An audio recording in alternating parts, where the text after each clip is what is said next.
함께 기도하시겠습니다. 하나님,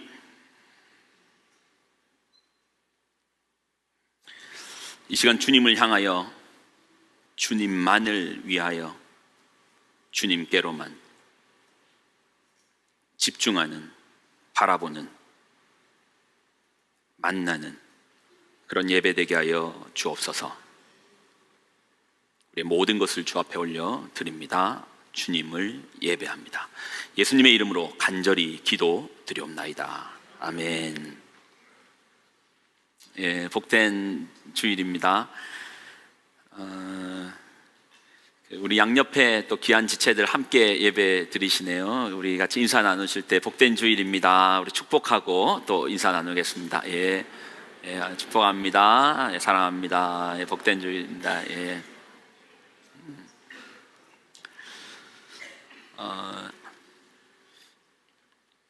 성경을 읽다 보면 이해가 되지 않는 영역이 있습니다. 여기서 이제 이해가 되지 않는다는 것은 이제 어려워서 모르겠다라는 차원이 아니고 무슨 말인지는 알겠는데 왜 하나님께서 이렇게 하셨지?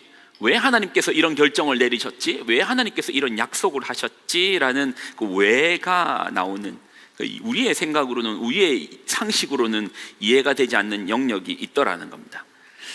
그 중에 하나가 하나님께서 아브라함에게 또 이스라엘 백성들에게 땅을 주세요. 땅을 주십니다. 결국 우리가 이제 신명기라는 책의 내용이 결국은 약속의 땅으로 들어가기 전에 모세가 마지막으로 주시는 하나님의 메시지를 대언하는 게 이제 신명기의 내용이잖아요. 그 약속의 땅을 하나님께서 주시겠다고 약속했어요.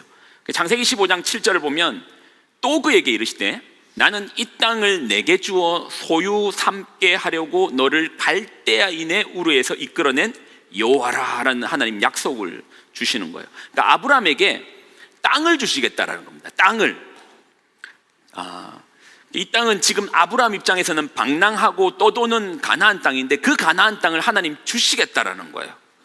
근데 여기에서 이제 좀 의문이 드는 게, 저는 이제 예전부터 많이 궁금했던 게 왜 하나님이 그 땅을 주신다고 약속하셨을까? 그러니까 저에게 의문은 이 부분이었습니다. 그 땅에는 이미 누가 살고 있어요. 그러니까 비어있는 빈 땅을 주시겠다는 게 아니고요, 비어있는 아파트를 주시겠다는 게 아니고 누군가가 입주하고 계시는 땅을, 누군가가 살고 있는 땅을, 누군가가 가정을 이루고 있는 집을 넣어줄게 라고 하시는 거예요. 1492년에 콜럼버스가 신대륙을 발견했습니다. 콜럼버스가 이제 신대륙을 발견했는데, 여러분 이 부분도 한번 생각해봐요. 신대륙 발견. 원래 콜럼버스가요, 원래는 아메리카를 발견하려고 했던 게 아니고 콜럼버스의 계획은 아시아를 가려고 했던 겁니다. 아시아를 가려고 했는데 만약에 그의 계획대로 아시아로 가서 조선이라는 땅을 1492년에 조선이라는 땅을 발견했습니다. 그럼 물어볼게요. 이거 신대륙 발견입니까? 아니잖아요. 이미 그 땅에 누가 살고 있잖아요. 누군가가 그 땅에 살고 있는데 신대륙 발견이라는 건 너무나 유럽 열강 중심의, 자기 중심의 이야기 아닌가요? 콜럼버스가 그 땅을 갔을 때 아메리카에는 이미 아메리카에 살고 있는 원주인이 있었고 원주민이 있었습니다. 그러니 신대륙 발견이란 말은 사실 맞지 않죠. 원래 살고 있는, 누군가가 살고 있는데 마치 아무도 없었던 것을 발견한 것처럼이라고 하면 안 되죠. 그러면 그런 차원에서 우리가 조금 더 생각해 보면 왜 하나님은 아브라함에게 가나안 땅을 주시는데, 한번 생각해 봐요. 그 땅은 비어있는 땅이 아니고 주인이 있는 땅이에요. 그 땅에는 가나안 7족이 살고 있었던 땅이라는 겁니다. 이미 누군가가 자기가 살고 있었던 거예요. 대를 이어서 살아내고 있었던 땅입니다. 신명기 7장에 보면 이 7족속이 나오는데,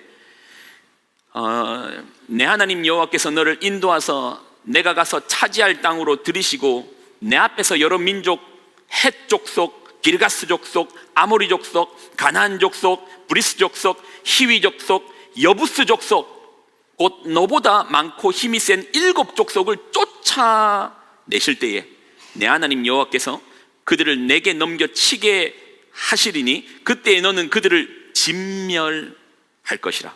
그들과 어떤 언약도 하지 말 것이고 그들을 불쌍히 여기지 말라. 자, 여러분 보십시오. 그 땅에는 이미 누군가가 살고 있어요. 하나님께서 약속해서 그 땅을 주겠다라고 했는데 그 땅에는, 그 집에는 누군가가 버젓이 안방 차지하고 있는 집을 하나님께서 주신다고 약속하는 거예요. 여러분, 불편하지 않습니까? 여러분, 이 약속이 불편하지 않습니까? 아브라함과 후손 입장에서는 하나님께서 선물로 주셨으니, 야, 하나님 좋은 거 주셨네, 나한테 뭐 하나 주셨네. 그런데요, 그 땅에 이미 살고 있는 사람들 입장에서는 생각해봐요.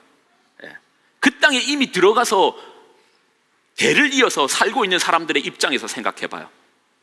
이미 나는 거기 잘 살고 있는데 왜 내 집을 하나님께서 나랑 아무런 상의 없이 그 땅을 아브라함에게, 나랑 아무런 상관없는 아브라함에게 주시겠다고, 이삭에게 주시겠다고, 야곱에게 주시겠다고, 가나안 백성에게 주시겠다고 약속하셨지?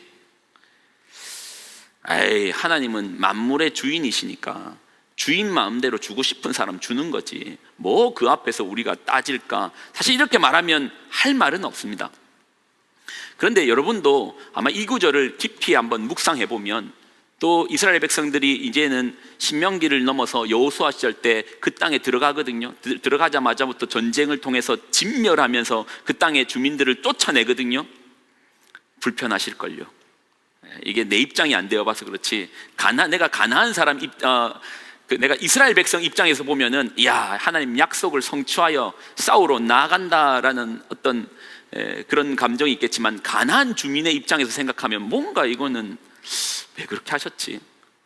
우리 하나님은 공평하신 하나님이신데, 우리 하나님은 사랑이 많으신 하나님이신데.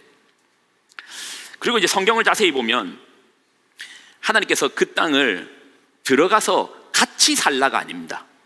이스라엘 백성들이, 아이고 죄송합니다, 비좁은 거 잘 아는데 우리가 400년간 노예로 살다 보니까 이제 좀 인간답게 살려고 왔으니까 거기 그냥 귀퉁이에 조그만 땅만 하나 내주시면 우리가 그거 들어가서 살게요. 그렇게 좀 허락 좀 해주시죠가 아니고, 마치 내 것 찾으러 온 것처럼 이미 살고 있는 사람 쫓아내라. 또 성경에 표현하면 진멸하라, 불쌍히 여기지 마라. 불편하지 않습니까? 도대체 하나님은 왜 이런 약속을 하신 것이죠? 우리가 이제 신명기를 나누면서 이 부분을 꼭 짚고 넘어가야 됩니다. 왜 이미 누군가가 사는 땅을 하나님은 아브라함에게 약속하시고 이것을 대를 이어서 결국은 이스라엘을 통해서 그 땅을 차지하게 하셨던가? 살고 있는 땅을. 실제 하나님을 부정하는 안티 기독교인 입장에서 이 부분을, 그러니까 하나님께서 누가 살고 있는 땅을 허락도 없이 주셨다 해가지고 안티 기독교인 입장에서는 이 부분에서 하나님을 잔인한 하나님이라고 표현도 합니다. 근데 이건 아마 우리도 그럴 거예요. 누군가가 이미 주인 삼아 살고 있는데 그 땅의 사람들을 쫓아내라, 불쌍히 여기지 마라, 진멸하라 라고 하면 하나님 왜 이렇게까지 하셨지라는 의문이 들 수 있습니다. 자, 그러면 이제 여기까지는 이제 이해가 되셨죠? 지금 저도 무지하게 애쓰고 있는 겁니다. 오늘따라 PPT고 성경 구절이고 사진이고 꽤 많이 준비했거든요. 별로 티 안 나죠? 기가 막히게 하고 있습니다 지금. 자, 그러면 정말 우리 하나님은 누군가가 이미 사는 땅을 당신이 그냥 이뻐하신다는 이유만 가지고 그냥 주시는 하나님이실까? 우리 하나님은 그 안티 기독교인들이 말하는 어떤 잔인하게 인정사정 없이 몰아내시는 하나님이신가? 이제 이 부분을 우리가 한번 살펴볼 겁니다. 우리는 지지난주에 하나님께서 노예에게 법을 주셨다라는 부분을 살폈습니다. 사실 이거요, 여러분 정말 깊이 묵상해 보셔야 됩니다. 저는 신명기를 이번에 읽으면서 가장 크게 다가왔던 내용이 법을 주셨다라는 거예요, 노예에게. 그러니까 이 법이라는 이 부분을 조금 더 깊이 보면은, 우리가 이제 법치주의라는 말이 나왔던 것은 인간의 인권에 대한 부분에 대한 존중으로부터 법치주의가 나왔어요. 그러니까 노예였던 그들을 절대적인 하나님께서 가장 먼저 그들과 출애굽시켜준 후에 공식적인 자리에서 만났던 하나님은 그들에게 법을 주신 거예요. 너와 나의 대등한 관계 가운데 네가 이 말을 지키면 나는 너한테 복을 준다. 서로 계약을 맺었던 거예요. 그 일방적인 하나님께서 내 말 안 들으면 가만 안 둘 거야가 아닌 거예요. 법이라는 계약 체계를 통해서 이 속에는 존중이 있는 겁니다. 우리 하나님은 적어도 인간에게 존중을 해주시는 분입니다. 안식일이라는 규정 볼까요? 예수님께서 안식일에 대해서 이렇게 말씀하세요. 안식일이 사람이 안식일을 위해서 있는 게 아니고 안식일이 사람을 위해서 있다. 사람에 대한 존중이 있는 거잖아요. 만약에 하나님이 어떤 절대자이시기 때문에 절대자의 관점에서는 너희는 이 안식일을 위하여 존재하는 거야 라고 말하지 않았다니까요. 이 안식일을 내가 만든 이유는 사람을 위해서 만든 거야. 이제 그런 하나님께서, 그런 법을 주셨던 하나님께서 이렇게 좀 뭔가 우리가 생각할 때는 좀 무자비하다라고 여겨질 정도로, 상식을 벗어난다라고 싶을 정도로 그렇게 왜 이런 약속을 하셨지? 왜 당신이 이스라엘 백성들에게 이미 누군가 살고 있는 땅을 주겠다고 약속하셨지? 자, 그런데 우리가 이제 좀 보자는 거예요. 자, 이제는 뭘 봐야 하냐면 민수기를 좀 봐야 됩니다. 민수기를 봐야 되는데, 민수기의 내용은 그겁니다. 창출, 내, 민, 신명기잖아요. 창세기, 출애굽기, 레위기, 민수기, 신명기잖아요. 근데 이 이스라엘 백성들이 출애굽한 다음에 50일 만에 시내산에 오고, 시내산에서 하나님께서 이제 아까 법을 주셨댔죠. 율법을 주시고, 그리고 거기서 나왔던 법이 창출, 레위기입니다. 그러니까 레위기 이후에 이스라엘 백성들이 이제 민수기는 어떤 책이냐면 하나님께서 약속하셨던 그 땅으로 가는 여정이 민수기의 내용이에요. 그래서 이제 저희가 이제 민수기 말씀 중에서도 어떤 말씀을 보냐면, 민수기도 구획이 있겠죠. 출발하는 시점, 그리고 가나안의 입구에 들어서는 시점이 있는데, 범죄함으로 말미암아 하나님께서 너희가 40일 동안 정탐하고 범죄했기 때문에 40년 동안 광야를 맴돌 거라라고 하나님 명령하셨습니다. 자, 그리고 이 40년의 시간을 이스라엘 백성들이 다 맴돌다가 이제 하나님께서 자, 됐다, 이제 너희 약속의 땅으로 가라, 약속의 땅으로 가라 라고 말하는데, 그때 어떤 구절이 있냐면 약속의 땅으로 올라가는데 이건 거예요. 자, 민수기 21장 4절에 이런 말씀이 있습니다. 백성이 호르산에서 출발하여 이제는 그 광야길을 돌던 그 40년의 시간이 넘어 이제는 산에서 출발하여 홍해길을 따라 에돔 땅을 우회하려 하였다가 길로 말미암아 백성이 마음이 상했다라는 거예요. 이게 좀 지도를 봐야 되는데 그냥 제가 설명으로 드릴게요. 우리가 알고 있는 이제 이 가나안 땅이 있고, 그 이스라엘 백성들이 40년간 맴돌았던 그 광야 지역이 있습니다. 이 40년간 맴돌았던 광야 지역에서 북쪽으로 몇 킬로만 올라가면은 가나안 땅이 있는 거예요. 자, 이제 보십시오. 이스라엘 백성들이 40년 동안 맴돌았던 광야는요, 사실 그렇게 먼 지역을 왔다 갔다 한 게 아닙니다. 그냥 한마디로 하나님께서 비슷한 지역을 계속 뺑뺑이를 시킨 거예요. 40년 동안. 그러다가 그들 바로 위에 수킬로만 올라가면은 가나안 땅이 있는 거예요. 가나안 땅. 40년 동안 그들은 저 땅에 언제 들어가나 하고 저 땅만 바라보고 있었던 거예요. 자, 그런데 하나님께서 자, 이제 40년 됐다, 올라가라. 그런데 그 길을 조금만 올라가면 가나안 땅인데 그 길로 가는 게 아니고 하나님께서 길을 정해주시는데 뺑 돌아가지고 어디까지 가냐면 아라비아까지 내려가게 만드는 겁니다. 그래서 아라비아까지 내려갔다가 그 가나안 동편으로 해가지고 가나안 땅을 들어가게 하는 겁니다. 자, 이게 어떤 의미냐면 저희가 지금 마카티에 살고 있잖아요. 마카티에 살고 있는데 보니파시오를 가려면 중간에 스카이오버를 통해 가지고 그냥 쭉 가면 바로 보니파시오인데, 보니파시오를 가야 되는데 하나님께서 스카이웨이 타고 알라방까지 가게 하셨다가 알라방에서 다시 고속도로를 타고 쭉 올라와 가지고 C5를 타고 BGC로 들어가게 만드는 거예요. 그러니까 아니 길을 왜 이런 식으로 하냐고 해서 길 때문에 마음이 상해버린 겁니다. 왜 이렇게 우회시켰는가? 하나님께서 왜 이스라엘 백성을 이제 40년 만에 겨우 그 땅에 들어가는데 이렇게 길을 뺑뺑뺑뺑 돌게 뺑뺑이를 시키는가? 이유를 성경은 이렇게 말하고 있습니다. 에돔 땅을 우회하려고 하였다. 에돔 땅을 우회하려고 했다. 이 부분을 좀 이해하셔야 되는데, 이유는 딱 하나 때문입니다. 하나님께서 이스라엘 백성으로 하여금 에돔 땅과 싸우지 못하게, 그러니까 에돔과 싸우지 못하게 하기 위해서, 전쟁을 피하게 하기 위해서, 제가 왜 이 얘기를 하냐면, 저희가 이제 서두에 말했던, 서두에 얘기했던 부분은, 우리 하나님은 이런 그 누군가가 주인 삼고 있는 집을 막 들어가게 하실 정도로 조금 이런 좀 잔인한 부분이 있지 않나? 조금 뭔가 상식을 벗어나는 행동을 하지 않나? 아니면 전쟁이나 이런 부분을 너무 쉽게 여기지 않나? 그런데 성경을 따라서 막상 이스라엘 백성들이 이 가나안 땅으로 들어갈 때 하나님께서 길을 뺑뺑 돌리는 거예요. 근데 그 이유는 에돔이라는 나라와 싸우지 않게 만들게 하기 위한 거예요. 왜 그렇게 뺑뺑 돌렸냐면, 왜 에시온게벨까지 돌아가게 했냐면, 에돔의 국경을 밟지 않게 하기 위해서인 겁니다. 에돔의 땅을 밟지 않고서 뺑뺑 돌아서라도 에돔의 땅에 들어가지 않고 싸우지 말고 그 땅에 들어가라는 겁니다. 신명기 2장 5절을 보면, 그들과 다투지 말라. 그들의 땅은 한 발자국도 너희에게 주지 아니하리니 이는 내가 세일산을 에서에게 기업으로 주었음이라.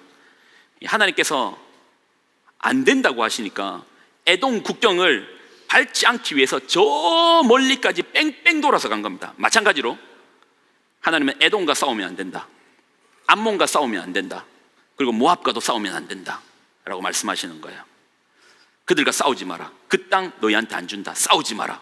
계속적으로 싸우지 마라, 싸우지 마라, 싸우지 마라 라고 하시는데, 그런데 하나님께서 마음을 딱 바꿔가지고 싸우라 하는 사람이 있습니다. 싸우라 라고 하는 사람이 있습니다. 근데 이거 지금 이해하고 따라오는 거 맞죠? 예.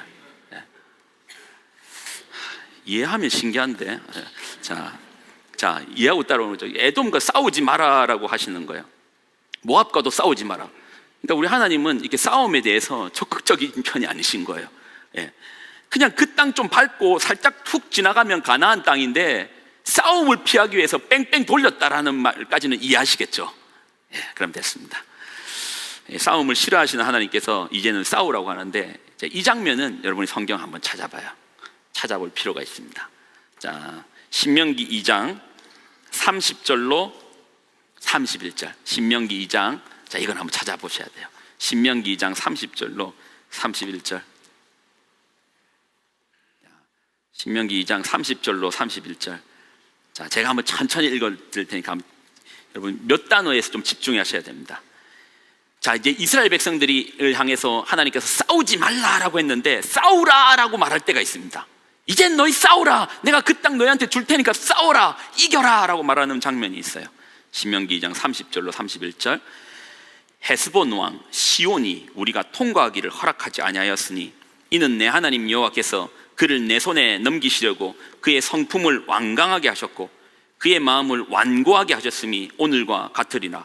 그때에 여호와께서 내게 이르시되 내가 이제 시온과 그의 땅을 내게 넘기노니 너는 이제부터 그의 땅을 차지하여 기업으로 삼으라 라고 하는 거예요. 시온이라는 왕을 만났을 때는 하나님 싸우라고 합니다. 그 전까지는 암몬과도 싸우지 마라, 모압과도 싸우지 마라, 그 누구와도 싸우지 마라, 돌아갈지언정 싸우지 마라 라고 하셨는데, 시온을 만났을 때는 싸우라고 하는 거예요. 시온과는 싸우라고 합니다. 아니, 왜 지금까지 싸우지 말라고 하셨던 하나님께서 시온을 만났을 때는 싸우라라고 말했던가? 이 부분을 이해하시려면 성경을 조금만 더 깊게 볼 필요가 있습니다. 여러분 한번 물어볼게요. 이건 대답하실 수 있을 겁니다.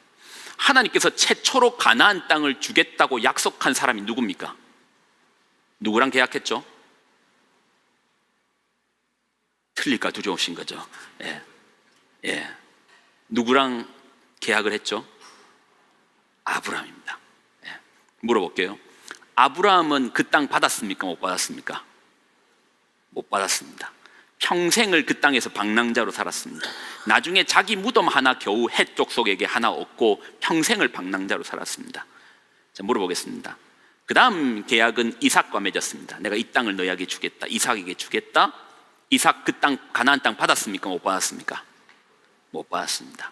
그 다음 야곱과 계약했습니다. 야곱 받았습니까? 못 받았습니까? 애 떠드는 건 괜찮습니다. 제 목소리가 더 큰데 뭐 크게 문제되겠습니까? 야곱 받았습니까? 안 받았습니까? 못 받았습니다. 여러분, 이스라엘 백성들이 가나안 땅을 몇 년 만에 받는 줄 아십니까? 아브라함과 최초로 계약하고 이스라엘 백성들이 500년 만에 받습니다. 500년 만에 그 땅을 받아요. 저희가 지금 읽고 있는 신명기는 거의 500년이 다 돼가는 시점에서 약속의 땅으로 들어갑니다. 그런데 하나님께서 아브라함에게, 이삭에게, 야곱에게 땅을 주지 않았던 이유를 이렇게 설명하십니다. 자, 그 장면을 봐야 됩니다. 요거는 한번 성경 다 찾아보십시오. 워낙 중요한 구절이네요. 창세기 15장 16절입니다. 창세기 15장 16절. 자, 창세기 15장 16절. 정말 중요한 구절입니다. 왜 하나님께서 아브라함에게 약속했는데 정작 아브라함에게는 안 주셨어요? 그리고 500년 뒤에 이스라엘 백성들에게 이 땅을 주십니다. 자, 그 이유를 창세기 15장 16절입니다. 이거 아주 중요한 구절입니다. 자, 15장 16절 찾으셨습니까? 한번 천천히 한번 같이 읽을까요? 자, 같이 읽습니다. 시작. 내 자손은 사대 만에 이 땅으로 돌아오르니 이는 아모리 족속의 죄악이 아직 가득 차지 아니함이라. 이는, 내가 이 땅을 지금 너한테 주지 않는 이유는, 이는 아모리 족속의 죄악이 아직 가득 차지 않았기 때문에, 가득 차지 않았기 때문에 그 기간이 500년이 걸렸던 겁니다. 아까 전에 누구랑 하나님께서 싸우게 했죠? 암몬과도 싸우지 못하게 했고, 모압과도 싸우지 못하게 했고, 에돔과도 싸우지 못하게 했던 하나님께서 시온과는 싸우게 했습니다. 민수기 21장 26절 누가 한번 찾아보실래요? 제가 읽는 게 낫겠네요. 자, 민수기 21장 26절, 민수기 21장 26절 제가 읽을게요. 한번 여러분 여기서 익숙한 단어 나옵니다. 아까 전에 누구의 죄악이 가득 차지 않아서 하나님께서 500년의 시간을 기다리셨죠? 아모리 족속의 죄악입니다. 자, 여기에서 비슷한 이름 나옵니다. 민수기 21장 26절. 헤스본은 아모리인의 왕 시온의 도성이라. 그럼 이 시온은 어떤 족속이죠? 아모리 족속입니다. 내 자손은 사대 만에 이 땅으로 돌아오리니 이는 아모리 족속의 죄악이 아직 가득 차지 아니함이라. 싸우지 말라고 하시던 하나님께서 시온과는 싸우게 하셨습니다. 왜요? 그가 아모리인이었기 때문입니다. 왜 하나님께서 그 땅을 안 주셨냐? 왜 안 주시다가 500년 만에 주시는가? 그것은 아직 아모리인들의 죄악이 가득 차지 않았기 때문에, 마찬가지로 가나안 땅에 있는 칠족들의 죄악이 가득 차지 않았기 때문입니다. 죄가 차 올라가는 시간이 500년이 걸렸던 겁니다.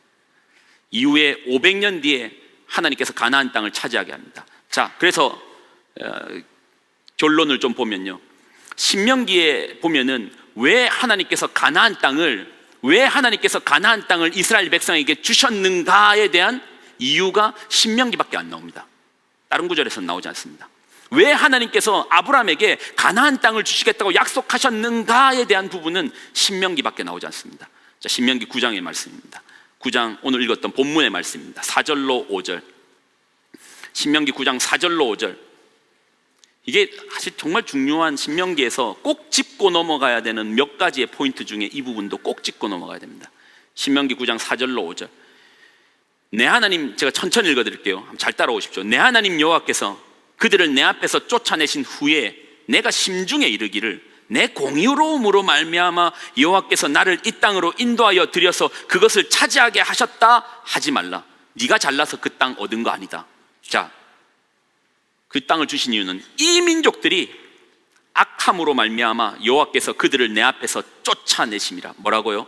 이 민족들이, 이 가나안 땅에 있는 그 민족들이 악함으로 말미암아 여호와께서 그들을 내 앞에서 쫓아내심이라. 5절. 내가 가서 그 땅을 차지함은 내 공의로 말미암음도 아니며 내 마음이 정직함으로 말미암음도 아니요 이 민족들이 악함으로 말미암아 내 하나님 여호와께서 그들을 내 앞에서 쫓아내심이라. 여호와께서 이같이 하심은 내 조상 아브라함과 이삭과 야곱에게 하신 맹세를 이루려 하심이라. 무슨 말인 줄 아시겠습니까? 왜 하나님께서 가나안 땅을 주시겠다고 말씀하셨습니까? 가나안 땅을 주시겠다라는 이 약속의 이면에는, 가나안 땅을 이스라엘 백성들이 정복하였다, 차지하였다 이 말의 이면에는 가나안의 심판이었다라는 겁니다. 가나안의 입장에서는 그들의 죄악으로 말미암아, 어떤 죄악요? 가득 차버린 죄악으로 말미암아 하나님께서 그 민족을 심판하는 겁니다. 이스라엘 백성을 통해서 심판을 베푸시는 하나님이십니다. 창세기에 보면 동일하게 하나님께서 한 나라를 멸망시키고 심판시키는 장면이 나옵니다. 그때 아브라함이요, 그 계획을 미리 알고 하나님께 이런 얘기를 합니다. 창세기 18장 23절로 26절. 아브라함이 가까이 나와 이르되 주께서 의인과 악인과 함께 멸하려 하시나이까?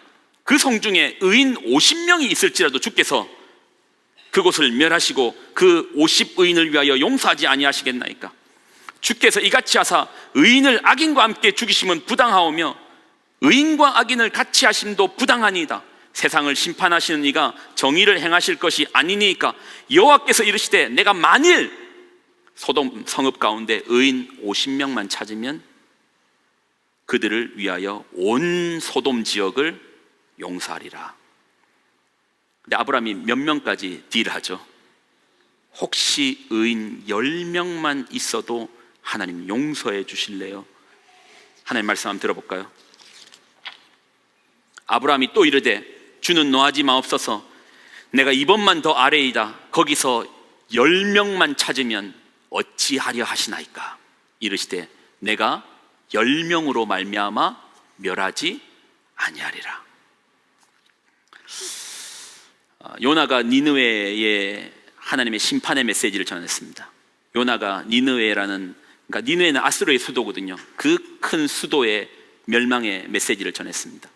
그때 니느웨 사람들이 요나가 대충 전했던 그 멸망의 메시지를 듣고 심판의 메시지를 듣고 회개합니다. 요나는 이제 팔짱을 끼고 자 봐라, 하나님께서 저 땅에 불을 내리시는 것을 내가 두 눈으로 언덕에 경치 딱 좋은 데서 멸망을 하는 걸 지켜보기 딱 좋은 데 앉아가지고 하나님께서 저 땅을 멸망하는 것을 내가 이제 지켜보리라 라고 보고 있는데 멸망이 다가오지 않는 겁니다. 심판이 다가오지 않는 겁니다. 예, 불이 떨어지지 않는 겁니다. 그러니 요나가 하나님께 따집니다. 그때 하나님의 말씀이 뭐라고 하시는 줄 압니까? 요나서 4장 11절. 하물며 이 큰 성읍 니느웨에는 좌우를 분별하지 못하는 자가 12만 명이요 가축도 많이 있나니 들어보십시오. 내가 어찌 아끼지 아니하겠느냐? 내가 어찌 아끼지 않겠느냐? 오늘 이제 가나안 땅에 우리는 가나안 땅을 정복하는 상황들을 보면서 그 땅에 대해서 이면으로 바라보면 이스라엘은 정복하여 들어간 거지만 가나안의 입장에서 보면은 그들의 충만하게 차버린 죄악으로 말미암아 심판을 받게 된 것이죠. 근데 우리 하나님은 심판보다도 의인을 찾아 용서하시기를 원하십니다. 그 가나안 땅에 의인 10명만 있었더라도 그 땅은 멸망하지 않았을 겁니다. 그 가나안 땅에 하나님 앞에 회개하는 기도만 있었어도 그 땅은 멸망하지 않았을 겁니다. 이런 이스라엘에게 정복은 당하지 않았을 것입니다. 가나안의 정복의 이면에는 가나안을 심판하시는 하나님의 공의가 있는 것이죠. 오늘 이 찬양으로 하나님께 한번 영광을 올려드리고 싶네요.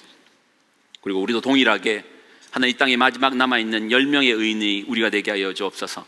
하나님 우리 대한민국을, 필리핀을, 이 세상을, 여기에 의인 10명이 있습니다. 여기에 하나님께 회개하는 목소리가 있습니다. 이를 말미암아 하나님의 심판을 유복해 하시는 그 기도가 우리 가운데 있기를 소망합니다.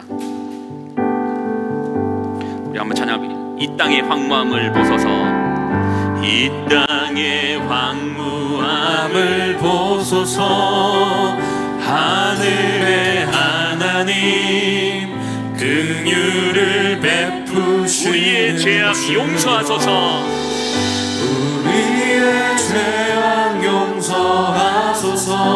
이 땅 고쳐주소서. 이 땅 고쳐주소서. 다시 한번 고백할까요? 이 땅의 황무함을 보소서. 이 땅의 황무함을 보소서. 하늘의 하나님 긍휼을 베푸시는 주여. 긍휼을 베푸시는 주여. 우리의 죄악 용서하소서. 우리의 죄악 용서하소서. 이 땅 고쳐주소서. 이 땅 고쳐주소서. 이제 우리 모두 하나 되어 이제 우리 모두 하나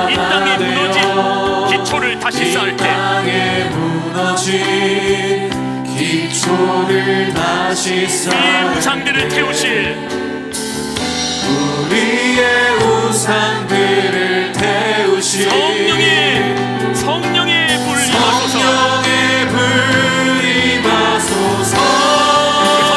부흥의 불길 타오르게 하소서. 부흥의 불길 타오르게 하소서. 진리의 말씀이 이 땅 새롭게 하소서.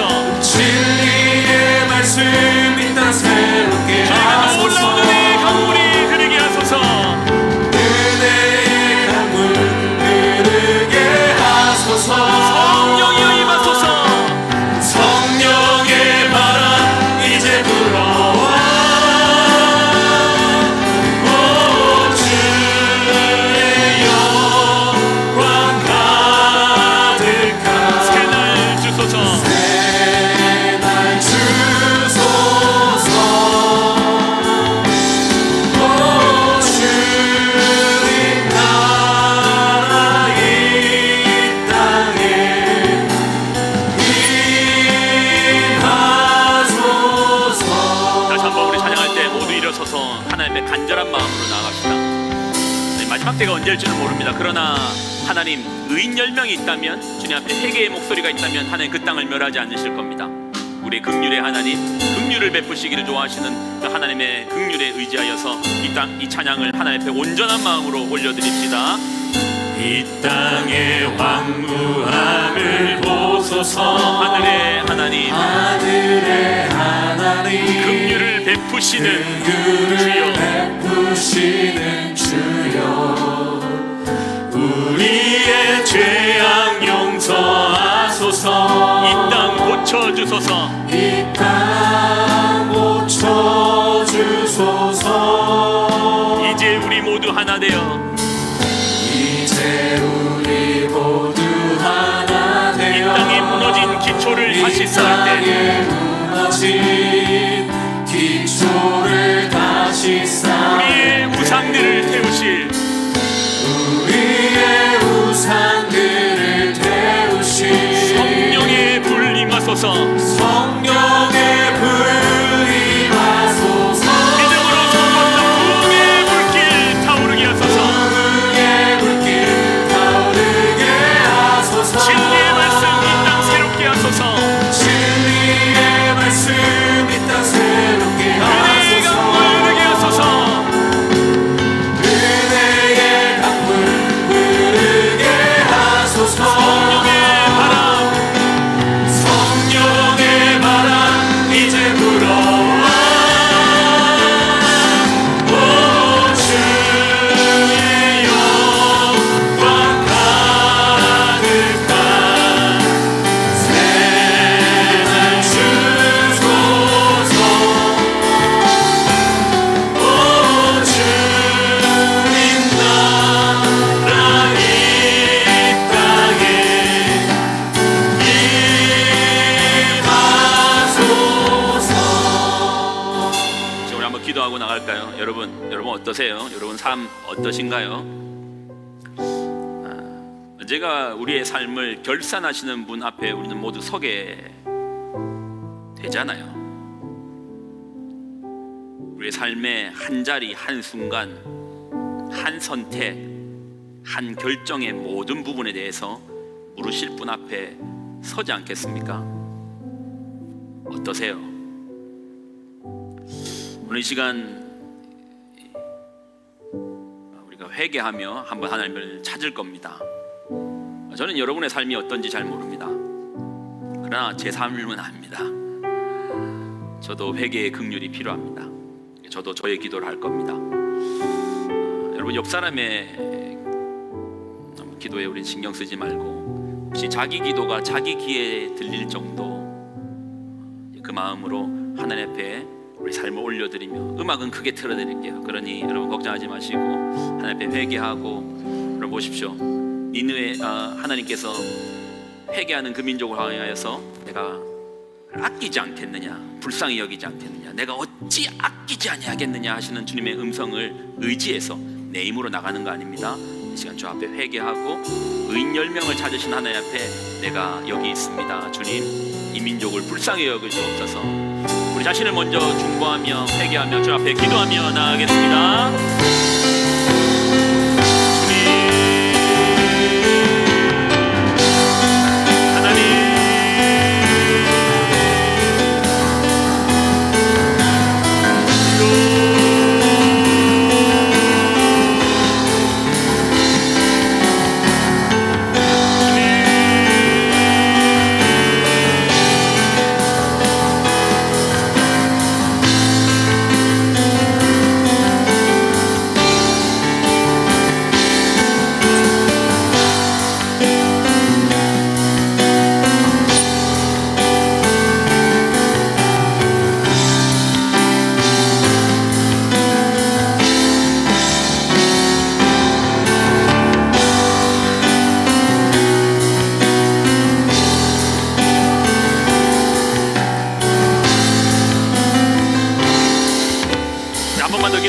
한 번만 더 기도하실 때 하나님 이 민족을 위하여서 한번 기도합시다. 우리 대한민국을 위하여 기도합시다. 우리가 살고 있는 필리핀 땅을 위하여 기도합시다. 하나님 은혜의 강물이 흐르게 하여 주시고 성령의 바람이 불게 하여 주시고 주님의 진리의 말씀이 선포되게 하여 주옵소서. 아멘. 이 땅을 만져주시고 이 땅을 변화시켜 주옵소서. 아멘. 이 땅에 주님의 거룩한 부흥이 임하게 하여 주옵소서. 우리 간절한 마음을 담아 주의 이름 한번 간절히 올리고 기도하며 나가겠습니다. 주여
내가 어찌 아끼지 아니하겠느냐. 내가 어찌 아끼지 아니하겠느냐. 내가 어찌 아끼지 아니하겠느냐. 하나님은 동일하게 가나안 땅을 향해서도 내가 어찌 아끼지 않겠느냐. 그 시간이 무려 500년의 시간입니다. 500년의 시간을 기다렸지만 그 죄악이 자랄 대로 자라 이는 세상을 악하게 물들이는 것 주님 지켜보지 못하니 그 땅에 심판을 임하시네요. 그러나 우리 아버지의 마음은 내가 어찌 아끼지 아니하겠느냐. 하나님, 우리의 연약함도 주 앞에 고백합니다. 주님의 그 말씀을 의지합니다. 내가 어찌 아끼지 아니하겠느냐. 하나님, 우리의 죄가 주홍같이 붉을지라도 내가 어찌 아끼지 아니하겠느냐라는 주님의 그 은혜로 양털처럼 흰 눈처럼 희어지는 그 은혜를 우리가 누립니다. 그 신비를 우리가 받습니다. 하나님, 우리를 이처럼 사랑하사 우리에게 주신 예수님의 그 보혈의 능력으로 우리가 또 오늘 나는 할 수 없으나 주 앞에 의롭다 하여 성도의 자리로, 또 세상 앞에서 나는 예수를 믿는 의인이라라는 의인의 자리로 나아갑니다. 의인 10명이 없어 멸망당했던 소돔과 고모라와 같지 않게 하나님 이 땅에 주님 의인을 찾으실 때에 예수의 피를 의지하여서 지금 의롭게 서 있는 우리가 있습니다. 우리 새생명교회가 있습니다. 우리 성도들의 삶이 있습니다. 말할 수 있는 우리가 되게 하여 주옵소서. 마지막 때의 믿음을 보겠느냐라는 세상 가운데 내가 오직 예수 그리스도의 그 이름으로, 그 보혈의 능력으로 나는 구원받았습니다 라고 믿음의 선포를 하는 이 의롭게 된 우리가 있게 하여 주옵소서. 이제는 우리 주 예수 그리스도의 은혜와 하나님의 무한 극진한 사랑하심과 성령님의 교통 동행 충만하심의 역사하심이 내가 어찌 아끼지 아니하겠느냐라고 하시는 주님의 그 마음에 의지하여 오늘도 의롭다라고 예수 그리스도의 능력으로 칭의받아 나아가는 우리 성도들, 그들의 삶과 가정과 그들 기업과 자녀들의 머리 위에 이제로부터 영원히 항상 함께하여 주시기를 간절히 축원드리옵나이다. 아멘.